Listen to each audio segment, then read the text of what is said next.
दोस्तों आप एक सीएससी वीएलए हैं, कॉमन सर्विस सेंटर संचालक हैं, सीएससी यूसीएल से आधार अपडेट का काम करते हैं या काम करना चाहते हैं तो सीएससी यूसीएल में आधार अपडेट करते समय आपको किसी भी प्रकार का एरर शो हो रहा है तो उस प्रॉब्लम को कैसे सॉल्व करेंगे आज के वीडियो में आपको लाइव दिखाने वाला हूं। तो दोस्तों इस वीडियो को शुरू से अंत तक देखिएगा ताकि आपको सही जानकारी मिल सके। सीएससी यूसीएल से आधार कार्ड में अपडेट करते समय आपको किसी भी प्रकार का एरर शो हो रहा है तो आपको कैसे सॉल्व करना है, तो इस वीडियो को पूरा देखिएगा ताकि आपको सही जानकारी मिल सके। तो चलिए देख लेते हैं। हाँ बताइए sir. Please maintain silence, please maintain silence first. Sir जब एनरोलमेंट करते हैं, सर मैं इधर एनरोलमेंट करते हैं, एक बंदे की मशीन है, उसमें वो बंदा एनरोलमेंट करता है, उसमें एनरोलमेंट लिखा हुआ आ रहा है enrolment got rejected due to technical reason. जब एनरोलमेंट स्लिप को अपन पोर्टल से चेक करते हैं तो वहां लिखा हुआ आ रहा है मिसमैच रिलेशनशिप। एग्री होता है, पर क्यों होता है? जी आपको नहीं पता क्यों होता है? नहीं। किसी को पता है रिलेशनशिप मिसमैच क्यों होता है?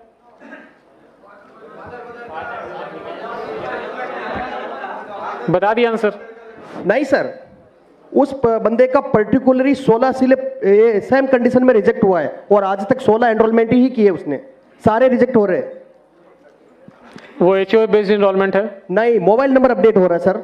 मोबाइल नंबर अपडेट है? Only mobile number update sir. एक minute maintain silence.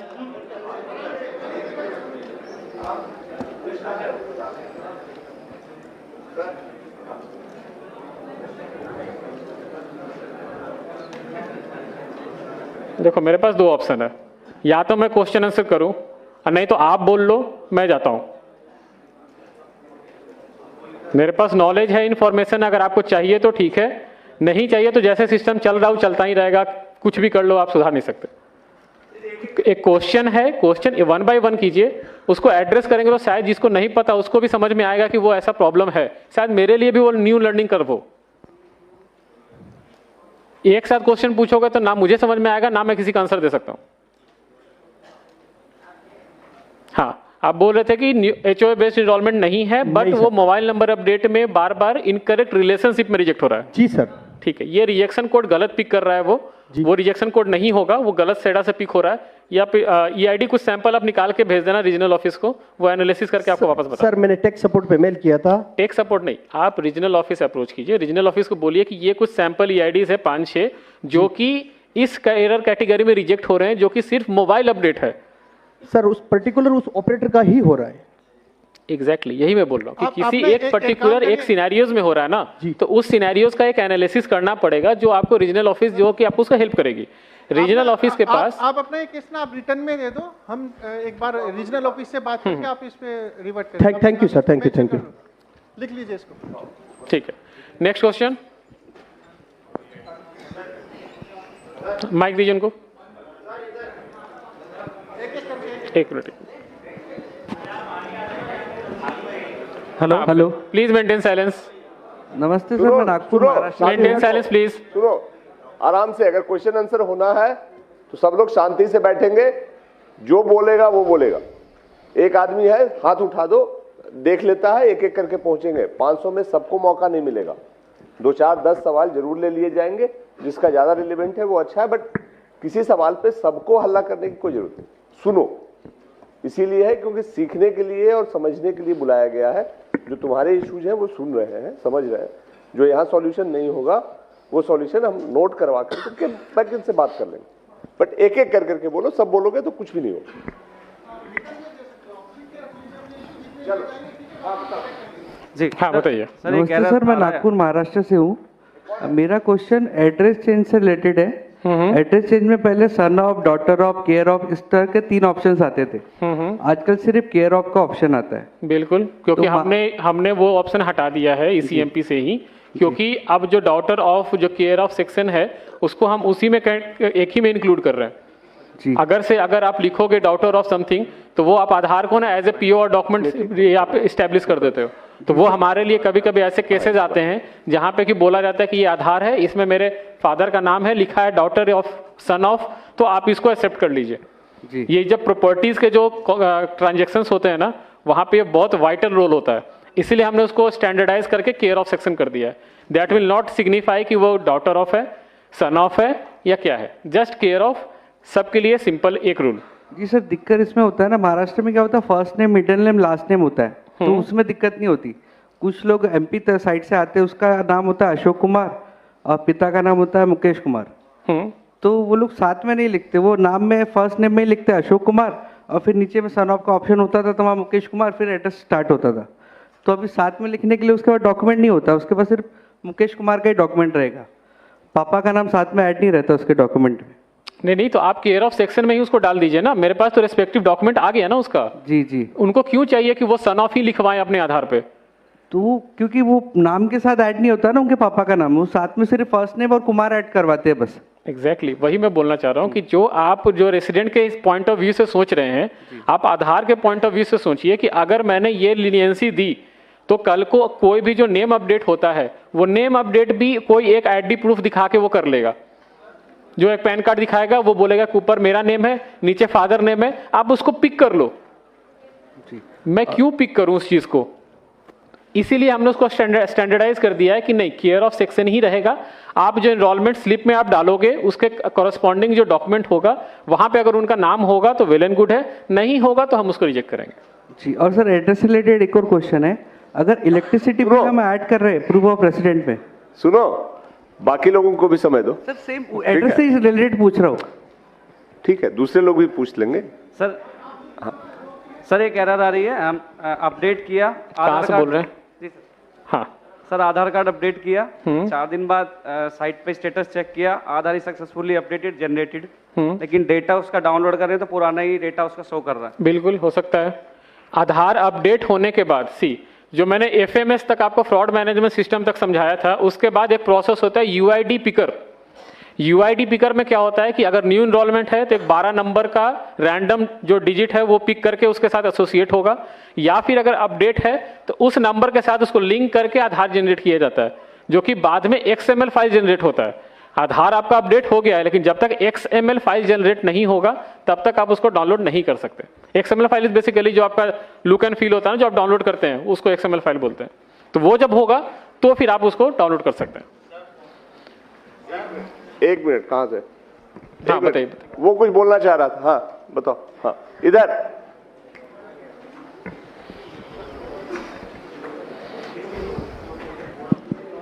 Ji sir, thank you. हाँ सर मैं ये बोलना चाह रहा था, जैसे इन्होंने बोला कि महाराष्ट्र में वो सरनेम की प्रॉब्लम आ रही है उनको सन, यही प्रॉब्लम हमारे साथ भी आई है कि जो बाय डिफॉल्ट हमारे उसमें क्लाइंट में है उसमें सिर्फ केयर ऑफ आता है, उसमें हम कुछ नहीं टाइप कर सकते सन ऑफ वगैरह, जैसे हम उसमें स्लैश टाइप करते हैं उसको नहीं लेता है वो। लेकिन यही अगर हम ऑनलाइन करता है कोई तो उसमें वो ले लेता है। लोग हमारे पास आते हैं कि हमने उनको रिफ्यूज़ किया, हमने उनको बेवकूफ़ बनाया, लेकिन उन्होंने खुद किया या किसी और से ऑनलाइन करवाया उन्होंने, तो वो उनका बन के भी आ गया। ठीक है, वैलिड पॉइंट, नोटेड। हम देखेंगे इस पे, वैलिड पॉइंट है। हमारे टीम से कोई इस पॉइंट को नोट कर लीजिएगा कि ECMP क्लाइंट में ऑप्शन नहीं आ रहा है, SSUP में ही ऑप्शन है। Next question, 1 by 1।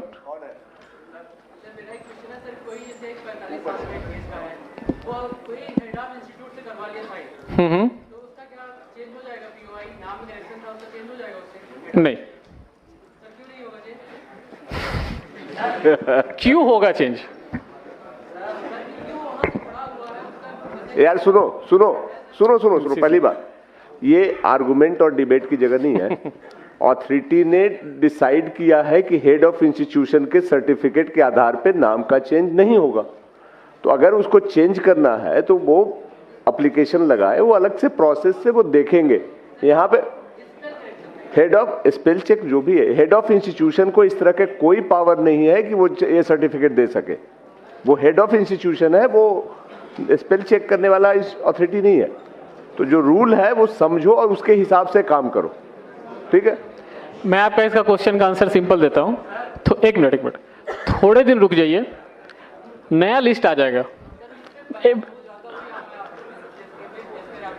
हाँ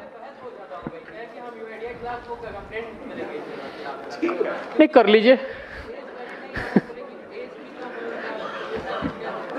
नहीं देखिए, आप ऐसे समझिए, हेड ऑफ द इंस्टीट्यूट है जो प्रिंसिपल, मैं इसे प्रिंसिपल मान के चलता हूँ। प्रिंसिपल किसी भी स्टूडेंट का आइडेंटिटी चेंज करने के लिए कैसे ऑथराइज्ड है? कैसे? आप रेजिडेंट पर्सपेक्टिव से मत देखो, आप ऐसे समझो कि आप आधार से रिलेटेड हो।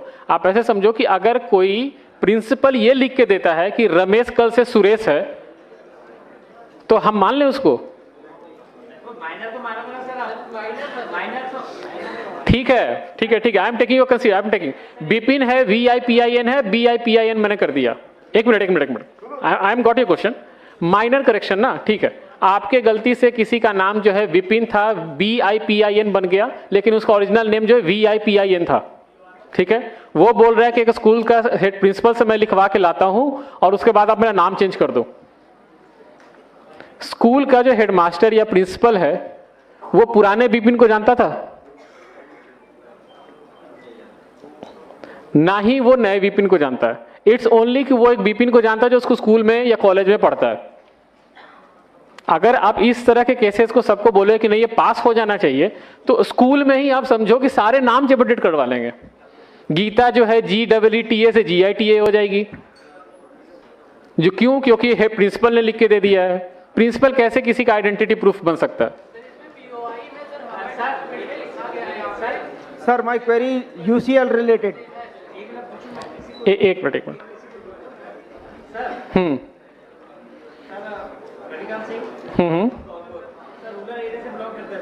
हाँ बताइए। बच्चा 6 क्लास में पढ़ रहा है सर, ठीक है। ऐसे पर उसके आधार में रिकॉर्ड है PRABIN, ठीक है सर। डेट ऑफ बर्थ उसकी जो भी है एज पर स्कूल रिकॉर्ड है उसका नाम है PRAGWN, ठीक है सर। अब ये बताओ उसको किसके यहाँ पे हम चेंज कर सकते हैं सर? तो आपने पहले वो नाम पे क्यों आधार बनवाया? क्या सर? आपने पहले उस नाम पे आधार क्यों बनवाया? नहीं, सिंपल सॉल्यूशन है। आप RGI जाइए, बर्थ सर्टिफिकेट अपडेट करवाइए, इजी प्रोसेस है। बर्थ सर्टिफिकेट अपडेट करवाइए, हमें भी दे दीजिए, हम बर्थ सर्टिफिकेट बेसिस पे आपको तुरंत अपडेट कर देंगे। RGI जो ये गवर्नमेंट बॉडीज होती है, they are authorised to act as a POI। Principal headmaster नहीं ऑथराइज्ड हैं POI को प्रूफ करने के लिए। यार सुनो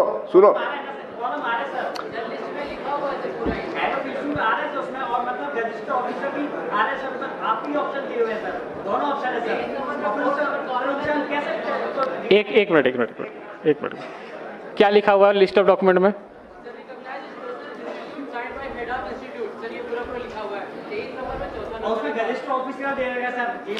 हमने, हाँ ठीक है।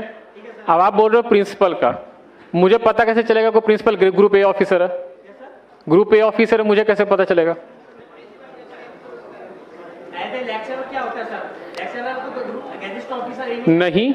नहीं होता। आपके गांव में होता होगा, आप ऐसे समझो, आपको मैं बता रहा हूं। IIT जानते हो ना आप लोग? IIT का जो प्रोफेसर होता है ना, वो ग्रुप A ऑफिसर नहीं होता। आप देखो, आप रेसिडेंट पर्सपेक्टिव से जो क्वेश्चन पूछ रहे हो ना, आप मेरे पर्सपेक्टिव से देखो कि अगर मेरे पास ना ऐसे करोड़ों सिनेरियोज होते हैं, अगर मैं ऐसे सिनेरियोज पिक करके मैं पैकेट पास करूं ना, तो ऐसे n नंबर ऑफ केसेस और बनेंगे। आप रेगुलर POI डॉक्यूमेंट लेके नहीं सी, आप देखिए, न्यू इनरोलमेंट जो है, आप सुनो, मेरा नाम XYZ था, ठीक है। XYZ मेरा नाम आधार में बन गया, ठीक है। XYZ आधार में नाम बन गया, अब मुझे उसको XYA करवाना है, ठीक है। आप कोई भी रेगुलर POI डॉक्यूमेंट ले आइए, हम उसे अपडेट कर देंगे, लेकिन ऐसे डॉक्यूमेंट लेके मत आइए जो कि किसी का डिक्लेयर्ड होगा। अब एक सवाल इधर से ले रहे हैं। एक minute sir my query maintain silence first. हाँ सर बताइए। Sir maximum time of update 3 महीने 4 महीने तक होल्ड में रहता है और उसके बाद में अंडर प्रोसेस ही लिखा हुआ आता है, भले ही हमने केवल मोबाइल नंबर अपडेट किया हो। एग्री होता है। तो कोई सॉल्यूशन इसके लिए देखिए, ये जो है ये कोई इंटेंशनल प्रॉब्लम नहीं है। ये क्या होता है ना कि जब आप कोई कोई भी आधार को अपडेट करते हैं, आप वहां पे बताते हैं कि मोबाइल नंबर अपडेट है, लेकिन जो प्रोसेस है पूरा अपडेट होने का, वो प्रोसेस तो वो ट्रैवल करेगा, उसके बीच में कहीं पे भी उस पैकेट का स्ट्रक्चर खराब हो गया ड्यू टू टेक्निकल रीजंस, मैं मतलब टेक सेंटर में कुछ हुआ, हमने ECMP क्लाइंट वर्जन अपडेट कर दिया, या फिर कुछ ऐसे कुछ अपडेट आ गए, इसकी वजह से क्या होता है कि उसका रैंडम में बीच रास्ते में उसका पैकेट का स्ट्रक्चर खराब हो जाता है, वो उसको बार बार रिकॉल करता रहेगा कि पुराने वाले आइडेंटिटी पे, कभी कभी पास कर जाता है, कभी कभी वो अंडर प्रोसेस अटक जाता है, कभी कभी ये भी होता है कि आप ECMP से डालिए, वो अंडर प्रोसेस है, SSUP से डालिए, वो पास पहले निकल जाता है। कई बार कस्टमर के पास में रिजेक्ट का मैसेज आता है और जब डाउनलोड करते हैं तो सही से डाउनलोड हो जाता है। हाँ बिल्कुल, वो देखिए हमने क्या बोला कि हमारा जो सेडा सिस्टम है, सेडा सिस्टम पे हमने अपडेट कर दिया, जो पोर्टल है या रेसिडेंट को जो मैसेज जा रहा वहां अपडेट नहीं हुआ, लेकिन जो उसका XML फाइल है वो जनरेट हो गया, उस केस में उसका आधार अपडेट हो चुका है, वो डाउनलोड कर सकते हैं, लेकिन जो पोर्टल जो आप बात कर रहे हो अंडर प्रोसेस है, वो वहां पे अपडेट नहीं हुआ है। सर एक चीज, ये वाइस वर्सा भी हो सकता है। ECMP में पैकेट को चेक किया जा सकता है, जबकि UCL में हम चाहते हैं कि लास्ट में सबमिट करने से पहले एक बार हम पूरा व्यू करके देख लें कि हमने डाटा सही से अपडेट सही से डाटा डाला नहीं, सबमिट से पहले एक व्यू का ऑप्शन हो रिव्यू का, तो उसमें सारी चीजें एक साथ दिख जाए, उसके बाद सबमिट हो। Valid point. टीम प्लीज इस पॉइंट को भी लिख लीजिए कि UCL में अगर UCL में जैसे ECMP में दिखता है वैसे UCL में भी ऑप्शन होना चाहिए समराइज सबमिट करने से पहले, कि एक बार ऑपरेटर जो है चेक कर सकें कि इस इंफॉर्मेशन को डाला वो सही है या नहीं। वैलिड पॉइंट है, टीम इस पर नोट कर लीजिए। Thank you. एक सर लैंग्वेज चेंज का ऑप्शन नहीं होता यदि किसी UCL में यदि हमें किसी महाराष्ट्र वाले का डाटा अपडेट करना है, एड्रेस अपडेट करना है, उसके बाद में वैलिड डॉक्यूमेंट भी है, लेकिन हम उसे हिंदी लैंग्वेज में कन्वर्ट नहीं कर सकते, और महाराष्ट्रियन हमको आती नहीं है, कन्नड़ हमको आती नहीं है, केवल हम इंग्लिश में उसका डाटा अपडेट कर सकते हैं, लेकिन हिंदी में उसमें लोकल लैंग्वेज में क्या आ रहा है ये हम नहीं जानते। लोकल लैंग्वेज चेंज करने का ऑप्शन भी होना चाहिए ताकि हम हिंदी में उसका एड्रेस अपडेट कर सकें जो उसके वैलिड डॉक्यूमेंट में है। ठीक है, आपका क्वेश्चन का आंसर देंगे तिवारी जी, एक बार जाकर उनको आंसर दीजिए। नेक्स्ट क्वेश्चन पूछिए, आप जाकर उनको इन पर्सन आंसर दीजिए। UCL क्लाइंट जो होता है ऑनलाइन चलता है और जो ECMP क्लाइंट होता है वो ऑफलाइन होता है। हम डेटा जो अपलोड करते हैं वो ऑनलाइन करते हैं, बट जो इनरोलमेंट न्यू या अपडेट करते हैं ऑफलाइन करते हैं ECMP क्लाइंट से। तो जो हमारा पहले आधार बन चुका है जिस लैंग्वेज में, उस लैंग्वेज को रेसिडेंट जब अपना थंब लगाता है तो डेटा फैच करके सिस्टम पर दिखाता है और उसी डेटा पे हम जो है अपना अपडेट करते हैं। तो हमारा ओल्ड डेटा ऑलरेडी जब सिस्टम में रखा हुआ है और हमारा ऑथेंटिकेशन करके वो भेज रहा है तो उसमें हम चेंज नहीं कर सकते हैं। आपको चेंज करने के लिए क्लाइंट के थ्रू अपलोड करेंगे तब जाकर चेंज होगा, क्योंकि आपका उसमें बायोमेट्रिक लिया जाएगा। UCL ऑनलाइन क्लाइंट चलता है। एक मिनट। UCL से रिलेटेड अगर क्वेश्चन है तिवारी जी, एक बार जाकर उनको इन पर्सन बताइए। दूसरा क्वेश्चन पूछिए कोई। एक minute, one at a time. Family है, उसके 5 मेंबर थे, तभी डॉक्यूमेंट अपडेट का ऑप्शन आया हुआ है। ठीक है, 1 मिनट साइलेंस प्लीज। मैंने उस फैमिली के 4 डॉक्यूमेंट अपडेट्स कर दिए। जो उनकी मदर है उनका जैसे ही मैं डॉक्यूमेंट अपडेट के लिए फिंगर लगाता हूँ आधार नंबर डाल के, तो सिस्टम हैंग हो जाता है। वो कम से कम 5 बार ट्राई कर चुका हूँ मैं 1 महीने के अंदर, 5 बार सेम प्रोसेस हुआ है। उस पर्टिकुलर उस रेसिडेंट के साथ ही हो रहा है? हाँ, उसी के साथ हो रहा है। बायोमेट्रिक लेने का टाइम होता है? हाँ, जैसे बायोमेट्रिक लिया, फाइल आधार किया, वो इसीलिए हो रहा होगा कि लास्ट टाइम जो उनका आधार बना होगा या अपडेट हुआ होगा, बायोमेट्रिक का स्कोर सही नहीं होगा और वो दोबारा जब आप अपडेट कर रहे हो तो बायोमेट्रिक मैच नहीं कर रहे, इसलिए सिस्टम आपको अलाउ नहीं करता है। उस रेसिडेंट का आप अलग से स्पेशल रिक्वेस्ट रेज कीजिए आरओ को, आरओ वहां पे बुला के उनको अपडेट करेंगे, आपसे नहीं होगा फिर। हाँ,